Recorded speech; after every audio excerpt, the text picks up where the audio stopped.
它是美军在西太平洋地区唯一的步兵师，它被称为印第安头领师。它编有美国陆军现役师级部队中最强大的师属炮兵，它就是美国陆军第2机械化步兵师。做视频不易，求观众老爷们点个赞，小编跪谢。现如今，作为韩国地面武装力量的重要组成部分，驻韩美军可谓是韩国武装力量的关键战力。也就是因为这种军事需要，美国陆军派驻韩国的第2机械化步兵师，不仅称得上是美国陆军的拳头部队，而且还是从2战开始就久负盛名的王牌部队。1917年9月，美国军方出于第1次世界大战的需要，随即第1次命令陆军成立一支全新的常备步兵师。同年10月，经过多方准备后，第2步兵师在法国上马恩省的布尔蒙正式组建，下辖陆军第3步兵旅、第4海军陆战旅、1个野战炮兵营和其他支援单位。而刚成立不久的第2步兵师，也在不久后为了阻止德国对巴黎的攻势，奉命紧急参加1918年的春季攻势，并且第1次在贝鲁森林战役中同德军激战，还在蒂艾里堡战役中打破了历时4年的欧洲战场僵局。在此之后，第2步兵师一路连战连捷，最终在莫兹河阿戈讷之战中将德国推向失败。此外，值得一提的是，第2步兵师的指挥官在1战时2次是由美国海军陆战队指派，这使得第2步兵师成为美国历史上第1支由海军陆战队军官指挥的陆军部队。而该部队也在1战结束后作为占领军常驻德国，直到1919年7月才奉命返回美国本土，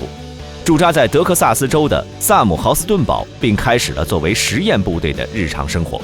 1940年，鉴于当时世界形势的考虑，第2步兵师遂奉命改编为美国陆军第1个33制师级作战部队，即每个步兵师下辖3个步兵团。细数第2步兵师在2战中最著名的战役，当属诺曼底登陆。1944年6月7号，作为霸王行动的盟军登陆部队之一，正当其他登陆部队因德军的凶猛火力而动弹不得时，第2步兵师则在突破诺曼底海滩大面积的灌木丛障碍之后，激战39天，占领了法国重要的海港城市布雷斯特，并在1944年的阿登战役中击退了德军的反攻，保住了通往烈日市和安特卫普港的交通要道。该部队也在2战结束后返回美国本土，并在经过一番驻地变动后，最终调往了华盛顿州的刘易斯堡，进行包括空运训练、机动训练、2栖训练以及战术训练在内的各种专业化训练。1950年6月，由于朝鲜战争的爆发，第2步兵师奉命调派至远东地区。同年7月，该部队经釜山港抵达朝鲜，成为第1支直接从美国本土到达朝鲜的美军部队。1954年8月，在朝鲜历4年之久的第2步兵师奉命返回美国本土华盛顿州的刘易斯堡。1956年8月，返回美国本土仅2年的第2步兵师又奉命由刘易斯堡调往阿拉斯加。1957年11月，该部队被美国陆军部退出现役战斗序列，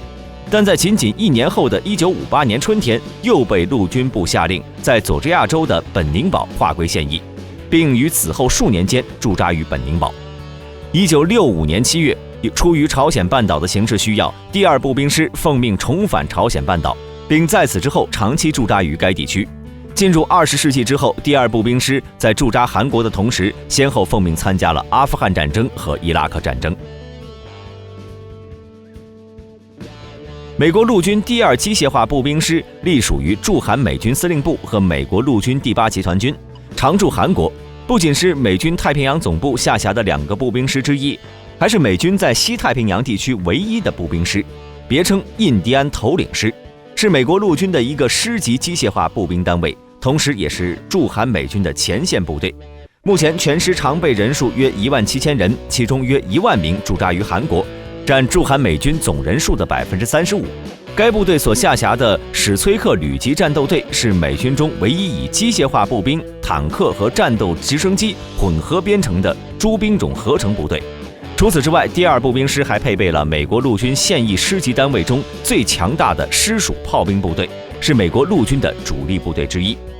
第2步兵师的人员总编制为17000人，除了防空炮兵营、军事情报营、通信营以及宪兵连等直属部队外，下辖由3个机械化步兵营、2个空中突击步兵营以及4个重型坦克营组成的3个步兵旅，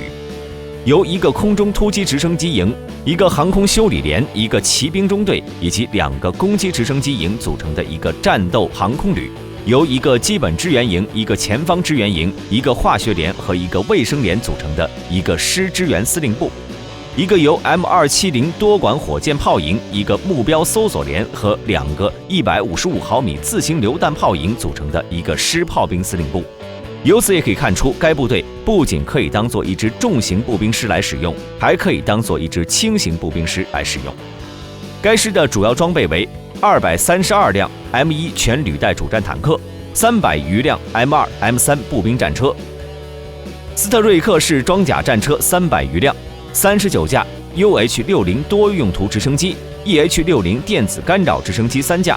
，6架 UH-1 校用直升机，24架 AH-64 攻击直升机，48架 OH-58D 观察直升机，M270 多管火箭炮36门，155毫米自行榴弹炮48门，复仇者防空导弹系统36部，布雷德利车载陶式反坦克导弹发射架216部，标枪反坦克导弹发射装置108部，各种车辆3000台。如今分布在朝鲜半岛西部地区的第2步兵师，作为驻韩美军的常备部队，其主要任务为维持美军在朝鲜半岛的战略方针，在恪守美韩军事同盟的同时，还担负着守卫朝鲜半岛要地的职责。